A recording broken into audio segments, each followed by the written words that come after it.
आज से सभी क्लासेस के लिए खुले स्कूल। पेरेंट्स का मानना है कि स्कूल खोलना है सही फैसला। स्कूल खुलने से नहीं होगा पढ़ाई का नुकसान।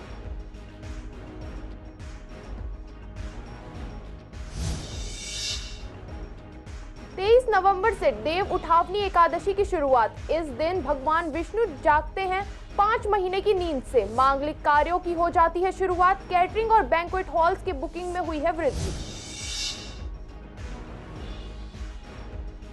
क्राइम ब्रांच ने किया ऑटो लिफ्टर गिरोह का पर्दाफाश। लग्जरी कारें, बाइक, मास्टर चाबी और चोरी की कार हुई बरामद। सीसीटीवी फुटेज से पहचान कर आरोपियों को किया गिरफ्तार।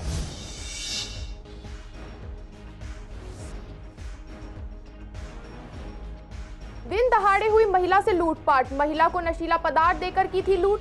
पीड़ित की शिकायत पर पुलिस ने नहीं की है कोई कार्यवाही।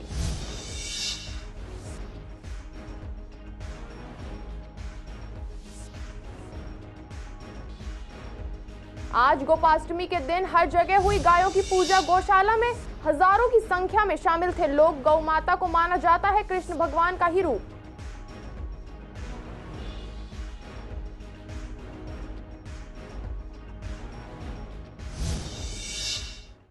नमस्कार, स्वागत है आपका पूर्वी दिल्ली खास में। कुछ खास खबरों के साथ करते हैं बुलेटिन की शुरुआत। प्रदूषण ने इन दिनों दिल्ली वालों का दम घोट रखा है। हालांकि बीच बीच में प्रदूषण का स्तर कम हो जाता है, लेकिन इसके बावजूद भी हालात इतने बेहतर नहीं है कि राहत मिल सके। ऐसे में काफी समय से बंद चल रहे स्कूलों को अब सभी क्लासेस के लिए खोल दिया गया है। ऐसे में जब हमने पेरेंट्स से जाना कि क्या स्कूल खोलना सही फैसला है, तो पेरेंट्स मानते हैं कि स्कूल खोलना सही फैसला है, क्योंकि बच्चे घर पर बिल्कुल नहीं पढ़ते, ना ही घर के अंदर बंद रहते हैं। तो जब बच्चों को बाहर निकलना ही है तो स्कूल जाने में कोई दिक्कत नहीं है, बल्कि अच्छा है। बच्चों की छुट्टियों की पढ़ाई का जो नुकसान होता है उसे पूरा करने में भी दिक्कतें हो जाती हैं, इसलिए स्कूल खोलना सही है। तो इसलिए दिक्कत भी है, ये भी है, पोल्यूशन भी है। अब सरकार ने खोल दिए तो भेजने तो पड़ेंगे। वो तो सरकार को फैसला करना चाहिए ना। बच्चों की पढ़ाई भी कहीं ना कहीं इफेक्ट होता है। हाँ, यही तो है। घर में रह के तो बच्चे भी परेशान हो जाते हैं ना। चलता रहना चाहिए। बच्चे परेशान ही होते हैं अंदर रह के, तो वीक ही होएंगे कमरे में रह के अपने। अब बीच बीच में अगर ज़्यादा हो तो बंद भी करना चाहिए। नहीं खुलने चाहिए। बच्चों के पीछे भी अभी लॉकडाउन में पढ़ाइयाँ रुकी हैं, काफ़ी टाइम से कोरोना चल रहा था। तो अब जब से ये पोल्यूशन वगैरह हुआ, इस पर भी सुना था 10 दिन की छुट्टी पड़ गई थी। ये तो बहुत अच्छी बात है, सरकार ने मतलब छुट्टी बंद कर दी है। बच्चों की पढ़ाइयों पे बहुत असर पड़ता है। बीमार तो देखो जी, अब बीमारी तो घर में भी लग सकती है, समझ रहे हो। मगर यह है कि सही है, सही फैसला लिया है सरकार ने कि मतलब छुट्टी खोल दी गई है। बच्चों की पढ़ाइयों पे बहुत फ़र्क पड़ता है। नहीं, अगर पड़ेगा प्रदूषण तो फिर बंद कर देना, पर बच्चों की पढ़ाई तो नहीं मारी जाएगी। यानी फिर बच्चों की पढ़ाई, हाँ, दिक्कत ही होती है। मैडम, बच्चों की ना छुट्टी बहुत ज़्यादा हो रही है ना। साल में काफ़ी दिनों से नहीं, एक आध दिन बाद फिर छुट्टी पड़ जाती है, फिर छुट्टी, ऐसे काफ़ी छुट्टी हो रही है। बच्चों की पढ़ाई का बहुत नुकसान हो रहा है। पोल्यूशन घर पे पोल्यूशन नहीं होगा, स्कूल में पोल्यूशन होगा। घर पे भी तो बाहर खेलेंगे बच्चों को, घर में कमरे में तो बंद करके रखेंगे नहीं। शिक्षा विभाग के निर्देशों के अनुसार विंटर ब्रेक था बच्चों का। विंटर ब्रेक में बच्चों ने घर पर बैठकर क्रिएटिव वर्क किया अपना, पेंटिंग्स हुई। और पॉल्यूशन का जिस तरह से आ रहा है, तो पेरेंट्स को भी हिदायत दी गई थी कि आप लोग बच्चों को बाहर ना जाने दें और ध्यान रखें। घर पर ही बच्चों का जो हॉलीडे होमवर्क दिया जाता है, क्रिएटिव वर्क दिया जाता है, हमारे टीचर्स ने दिया, वो बच्चे करके लेकर आए हैं। बाल दिवस था, नेहरू जी से संबंधित चित्र बनाए, और भी जो उनके क्लास टीचर ने उन्हें वक्त दिया, उन्होंने बहुत खुशी से किया। और इस साल 23 नवंबर को देव उठावनी एकादशी है। इस दिन भगवान विष्णु 5 महीने की नींद के बाद जागेंगे। इसके बाद से सभी मांगलिक कार्य की शुरुआत हो जाएगी। देव उठावनी एकादशी पर ही रात में शालिग्राम जी और तुलसी माता का विवाह होता है। इसी दिन से शादियों के सीजन शुरू हो जाते हैं। बाजारों में भीड़ बढ़ने लगी है। शादी घरों की साफ सफाई, साज सजावट चल रही। हम इससे जुड़ी और भी चीजों के बारे में जानेंगे, पर उससे पहले देखिए CCN लाइव की एक खास रिपोर्ट। इस साल 23 नवंबर को देव उठनी एकादशी है। इस दिन भगवान विष्णु 5 महीने की नींद के बाद उठते हैं। यशपाल जी ने बताया कि इस बार नवंबर के अंत में ये दिन आया है। इस दिन शादियों के या मांगलिक कोई काम रुके होते हैं, उनकी शुरुआत हो जाती है। और 23 नवंबर से लेकर 11 दिसंबर तक शादी के मुहूर्त हैं। देव उठान एकादशी इस बारी 23 नवंबर की है। तो 23 नवंबर को अनशुद्ध साया माना जाता है, तो इसमें सुजवाने की आवश्यकता नहीं होती है। और देव उठान एकादशी को तो बहुत अधिक शादियां होती हैं। इस दिन से फिर शादियों का साया शुरू हो जाता है। और अब ये शादियां नवंबर में 23 नवंबर से बहुत शादियां हैं। दिसंबर में भी जो है ये लगभग 10-11 तारीख तक शादियां रहेंगी। हाँ, इस बारी की जो डेट हैं शादियों की वो 23 तारीख से लेकर के 23 की शादी हैं, 24 की भी हैं, 25 की है, 26 की है, 28 तारीख की है। इस तरह करके विशेष मुहूर्त हैं शादियों के, और फिर दिसंबर की शुरुआत में काफ़ी शादियां हैं।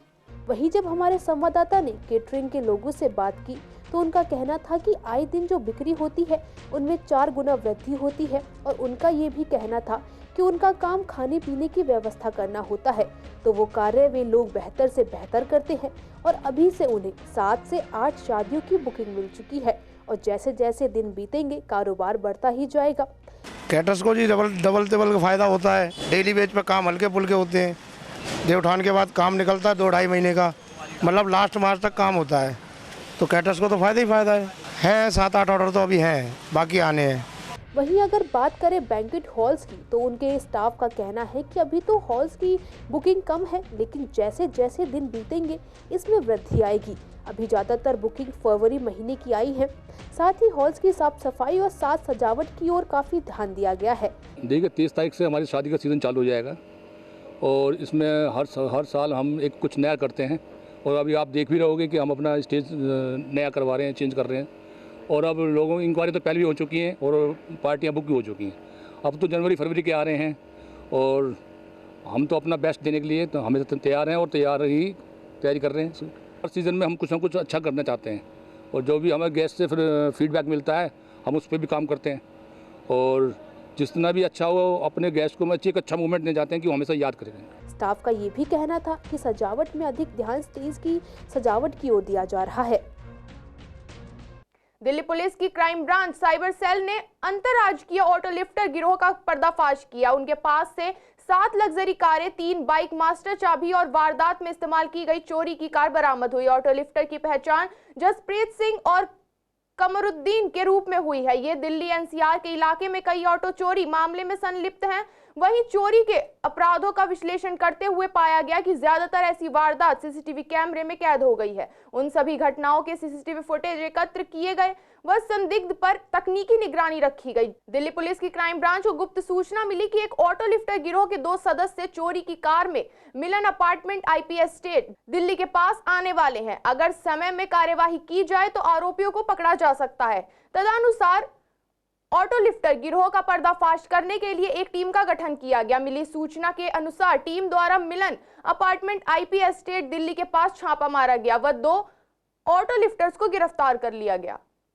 उत्तर पूर्वी दिल्ली के खजूरी खास इलाके में एक मामला सामने आया है। आपको बता दें कि सुनीता नाम की महिला के साथ दिन दहाड़े नशीला पदार्थ देने के बाद उनकी सोने की चेन, 2 सोने की अंगूठी, कान की बालियां और कैश चुराकर आरोपी फरार हो गए। वहीं पीड़ित ने बताया कि वह अपने घर चमन विहार जा रही थी। जब कोई ऑटो नहीं मिला तो उसी समय एक औरत ने 2 आदमियों के साथ मुझे रुमाल में कुछ सुंघाया, जिससे मैं बेहोश हो गई, और उसके बाद वह मुझे मंगोलपुरी रेलवे स्टेशन ले गए और मेरी पूरी ज्वेलरी लूट कर मुझे किसी ऑटो में बिठाया और वहां से फरार हो गए। वहीं पीड़ित ने यह भी बताया कि पुलिस ने मामला तो दर्ज कर लिया, लेकिन कोई कार्यवाही नहीं कर रही है। इसको लेकर वह बहुत परेशान है। पीड़ित ने यह भी बताया कि वहां सीसीटीवी कैमरे भी लगे थे, पर पुलिस न तो सीसीटीवी चेक कर रही है और न ही शिकायत पर कोई कार्यवाही कर रही है।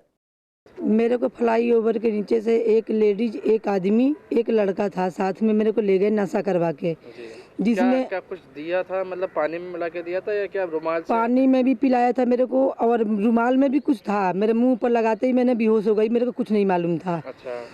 उसके बाद मेरे को ले गया मंगोलपुरी लेकर गया था मेरे को रेलवे स्टेशन ले जाने के बाद में मेरे को अंदर जहाँ पर ट्रेन चलती है वहाँ पर ले जाने के बाद में जो स्लीप से बना रहता है उस पर बैठा के मेरा पूरे गहना उतार लिया उनने। अच्छा। उतारने के बाद में वहाँ से मैं बेहोशी हालत में जब मैंने बाहर निकाले वो, फिर रिक्शा करके मेरे को जिलेबी चौक पर लेके गए। अच्छा। जिलेबी चौक पर मैं बेहोशी हालत में, ऑटो वाला बथेरे वहाँ पर खड़े थे, बहुत सारा खड़े थे ऑटो वाले, मेरे को ले जाके रिक्शे में बैठा दिया। अब वहाँ पर नीचे घेर दिया, घेर के वहाँ से चले गए। पब्लिक ने मिलाई मेरे मोबाइल से 100 नंबर कॉल। फिर 100 नंबर कॉल मिलाने के बाद में पुलिस बहुत, मतलब कि 8-10 गाड़ियाँ आ गई वहाँ पे। आने के बाद में मेरे कोई सहायता वहाँ से नहीं हुआ। मेरा थाना में मैंने गई, थाना जाने के बाद में भी पुलिस वाले बोले कि हाँ काम तुम्हारा होगा, मतलब कि पूरे इंक्वायरी करेंगे हम, लेकिन ऐसा कुछ भी हमारे महसूस नहीं हो रहा कि ऐसे कुछ वो करेंगे। जी थाने में आने के बाद में ये जितने भी कांस्टेबल एसआई थे कह रहे हमारे यहाँ का केस नहीं है, मतलब अपने हिसाब से हटा रहे थे वो अपने यहाँ से। अच्छा। और हमें डरा धमका रहे थे कि हम आगे तक ना पहुँचे, आगे तक कार्रवाई ना करें। और लेडीज़ से इस तरीके से बात कर रहे हैं भाई साहब, मैंने जीवन में पहली बार देखा है। और मेरे को तो लगता नहीं है भाई साहब जिस तरीके से इनकी बात करने का ढंग देखा मैंने, कुछ कार्रवाई करेंगे ये। इतनी बदतमीजी बात कर रहे हैं, मेरा हाथ मोड़ दिया कि तू वीडियो बना रहा है। मेरा हाथ इतनी बेरहमी से मोड़ा गया है, वो भी थाने के अंदर, इसके अंदर सामने जो बना हुआ है। उत्तर पूर्वी दिल्ली के खजूरी खास थाने के अंतर्गत एक मामला सामने आया है, जहां पर दिन दिहाड़े एक महिला को नशीला पदार्थ देकर उसके सारे ज्वेलरी जो है लूट कर ले गए। इसी थाने का वो मामला है, जैसा कि आप देख सकते हैं कि उसी थाने के हम बाहर खड़े हैं और यहाँ से ही उस महिला का जो है नशीला पदार्थ देकर उसकी जो ज्वेलरी है वो लूट के लेके जाते हैं। महिला ने बताया कि उसको मंगोलपुरी और कई दिल्ली की अलग अलग जगहों पर घुमाया, पूरा वो नशा देकर उससे ज्वेलरी लूटी गई। वहीं आपको बता दें कि फ़िलहाल इस पूरे मामले में पुलिस ने मामला दर्ज कर लिया है और आरोपी की तलाश शुरू कर दी है। वीडियो जर्नलिस्ट अतुल भारद्वाज के साथ मोहित शर्मा, सीसा लाइव, दिल्ली। पूर्वी दिल्ली में आज गोपाष्टमी के दिन जगह जगह गायों की पूजा की गई। ऐसे में गाजीपुर स्थित गौशाला में भी गौ पूजन किया गया, जिसमें हजारों की संख्या में लोग शामिल हुए और गौ माता की पूजा की। यहाँ श्रद्धालुओं ने बताया कि गौ माता को कृष्ण भगवान के रूप में ही माना जाता है, साथ ही उनकी पूजा की जाती है, उन्हें दुशाला भी चढ़ाई जाती है। साथ ही यहाँ लोग गौ माता के लिए खाने पीने का सामान घर से ही लेकर आते हैं और गौ माता की पूजा भी करते हैं। कार्तिक मास की शुक्ल अष्टमी को गोपाष्टमी का पर्व मनाया जाता है और यह पर्व विशेष रूप से गौ माता को समर्पित है। प्राचीन कथा के अनुसार जो गोपाष्टमी का पर्व है, इस दिन भगवान श्री कृष्ण ने गौ माता को चराना शुरू किया था। खेतों में वो चराने के लिए ले गए थे, इसी दिन से गोपाष्टमी का पर्व मनाया जाता है। और प्रभु श्री कृष्ण ने जब इस चीज़ की शुरुआत की थी, उसी दिन से इस पर्व को हम लोग बड़े धूमधाम से मनाते हैं। ये गोपाष्टमी का पर्व दीपावली के बाद अष्टमी को आज के दिन मनाया जाता है और ये बड़ी धूमधाम से मनाया जाता है। इस दिन की परंपरा है कि इस दिन श्री कृष्ण महाराज जी ने अपनी गौ चराने का शुरुआत की थी। हम सुबह 5 बजे से ही हमारे जो आसपास के क्षेत्र के लोग हैं वो सब आ रहे हैं और गऊ को खाना खिला रहे हैं, गुड़ खिला रहे हैं। गोपाष्टमी का जो हमारे हिंदू धर्म में है, सबसे बड़ा जो पूजन हमारे यहाँ माना जाता है वो गौ माता का माना जाता है। गौ माता को लोग भगवान के रूप में मानते हैं और सभी उनकी पूजा करने सुबह से ही सब लोग, औरतें, आदमी, सब अपने विद फैमिली यहाँ गौशाला में आए हुए हैं और सभी गायों को जो भगवान की तरह पूजा उनकी कर रहे हैं। कि गोपाष्टमी का जो पर्व है, जो कृष्ण जी थे उन्होंने पहली बार गाय चराई थी, तो उसके उपलक्ष्य में सारी व्यवस्था बनाई जाती है। और गायों का आप आज की व्यवस्था में देख रहे हैं कि जिस तरीके से लोगों में है मन में भाव बना हुआ है, वो गायों की एक पूजा से एक पॉजिटिविटी तो आती है और वो आप फील भी कर रहे होंगे। पानी से फिर तिलक करते हैं, उसको माला पहनाते हैं, कपड़ा पहनाते हैं, चुन्नी चुंदड़ी कुछ भी अपनी मर्जी श्रद्धा से अनुसार। और गाय की कुछ खाना बना कर लाई है वो खिला देंगे, खील पता सेव। पूर्वी दिल्ली में यशपाल जी महाराज द्वारा श्री सत्यनारायण मंदिर में 5 दिवसीय खाटू श्याम जी महाराज की प्राण प्रतिष्ठा के साथ साथ कीर्तन और हवन का आयोजन किया गया है, जिसमें काफी भारी संख्या में श्रद्धालु मौजूद रहे और बाबा का आशीर्वाद ले रहे थे। बड़ी संख्या में भक्तगण इस कार्यक्रम में आकर बाबा की कथाएं और कीर्तन का लाभ उठा रहे थे। अभी हमारे यहाँ श्री सत्यनारायण मंदिर में ज्वाला नगर में खाटू श्याम जी की प्रतिष्ठा हो रही है। ये 19 तारीख से लेकर के 23 तारीख तक का आयोजन, 5 दिवसीय आयोजन है। इसमें प्रतिदिन भगवान को जैसे जल में निवास कराया जाता है, अन्न में निवास कराया जाता है, फलों में, मीठे में, फूलों में, इस तरह से इनके 5 वास करवा करके और फिर 23 तारीख को भव्य निशान कलश यात्रा निकाली जाएगी, जिसमें भाई बंधु निशान उठाएंगे, माताएं बहनें कलश उठाएंगी और बाबा को बग्गी में बिठा करके सजाया जाएगा और पूरे क्षेत्र में उनकी नगर परिक्रमा निकाली जाएगी। उसके बाद 251 कलशों से बाबा का अभिषेक होगा, जिस जल में समुद्र झाग मिलाया गया होगा। समुद्र के जलों से भगवान का अभिषेक होने के बाद में ये प्राण प्रतिष्ठा कर दी जाएगी। और देखिए, ये 19 तारीख से 23 तारीख तक भव्य उत्सव है और पूरे क्षेत्र ज्वाला नगर में बहुत सभी भक्तगण, श्याम प्रेमी आनंद के साथ ठीक 2 बजे 2:30 बजे के बीच मंदिर में पहुंच जाते हैं। शाम को 7 बजे तक बाबा का भव्य संकीर्तन हो रहा है और सभी भक्तगण बहुत आनंद मना रहे हैं। बाबा का जन्म उत्सव भी है। बहुत ही बड़ा उत्सव होने जा रहा है। यहाँ शाम बाबा की प्रतिमा का प्रतिष्ठित किया है हमारे गुरुजी ने, और यहाँ भजनावली और जो भजनों की जो अमृत वर्षा है वो बहुत ही सुंदर, बहुत ही बढ़िया सिंगर, यहाँ म्यूजिशियन सभी लोग इकट्ठे हुए हैं। यहाँ पर कीर्तन वैसे तो प्रतिवर्ष होता रहता है। अब बाबा श्याम की यहाँ पर मूर्ति प्रतिष्ठा होने जा रही है, प्राण प्रतिष्ठा, जिसमें कि आज द्वितीय दिवस है। कल भी ऐसे ही पूजन हुआ था, आज द्वितीय दिवस है। 5 दिवसीय कार्यक्रम ऐसे ही चलेगा। सुबह पूजा होती है 10 बजे से और शाम के समय दोपहर में 2 बजे से 6 बजे तक बाबा का संकीर्तन होता है। सभी हर्ष उल्लास के साथ में बाबा का संकीर्तन करते हैं और बाबा को मनाते हैं। भारत जोड़ो यात्रा के बाद से राहुल गांधी हर समाज के लोगों के बीच जा रहे हैं। कुछ दिन पहले राहुल गांधी दिल्ली के कीर्तिनगर इलाके में बड़ई से मिलने पहुंचे, जहां उन्होंने बड़ई के साथ मिलकर टेबल और कुर्सी बनाई थी। इसके बाद अब यह टेबल और कुर्सी पूर्वी दिल्ली के प्रमिलाबाई चौहान मुख्य एवं बधिर विद्यालय को दिल्ली प्रदेश कांग्रेस के प्रभारी दीपक बावरिया एवं अध्यक्ष अरविंदर सिंह लवली ने बच्चों को भेंट दिया था। जिन बच्चों को यह टेबल और कुर्सियां भेंट की गई वे स्पेशल चाइल्ड में आते हैं। वे ना सुन सकते हैं और ना ही बोल सकते हैं। कांग्रेस के नेताओं ने बात करते हुए कहा कि हमारे नेता राहुल गांधी देश में नफरत नहीं मोहब्बत की बात करते हैं। वे देश के आम नागरिक के लिए कार्य करना चाहते हैं। वर्तमान की सरकार नफरत फैलाने का काम करती है तो उसमें राहुल गांधी मोहब्बत की दुकान खोल रहे हैं। कांग्रेस अध्यक्ष और दिल्ली प्रदेश कांग्रेस के प्रभारी दीपक बावरिया की मौजूदगी में इन स्पेशल चाइल्ड बच्चों के नेतृत्व परफॉर्मेंस भी किया गया। स्कूल के सेक्रेटरी का कहना था कि स्कूल के लिए सौभाग्य की बात है कि कांग्रेस के पूर्व अध्यक्ष द्वारा बनाई गई टेबल और कुर्सियां आज इन बच्चों के लिए आई हैं। ये प्रमिलाताई चौहान बधिर विद्यालय जो है दिल्ली में 72 से आज करीब 50 साल पहले प्रस्तावित जो विद्यालय है, और ये इंस्टीट्यूट में के लिए 2 लैंडमार्क मैं समझ रहा हूँ बन रहा है कि जिसको दिल्ली सरकार ने शीला दीक्षित जी की सरकार में लवली जी जब एजुकेशन मिनिस्टर थे इसको ग्रांट इन एड इंस्टीट्यूशन बना दिया। और इसके बाद जो है जो दूसरा आज लैंडमार्क मैं समझ रहा हूँ कि इंस्टीट्यूट में राहुल गांधी जी का खुद का एक मोहब्बत की दुकान का पैगाम फैलाने का एजेंडा है। उसमें जो उन्होंने खुद ने ये बेंचेस बनाने के लिए खुद अपने हाथों से बेंचेस बनाते हुए यहाँ जो है उसको समर्पित करवाया है।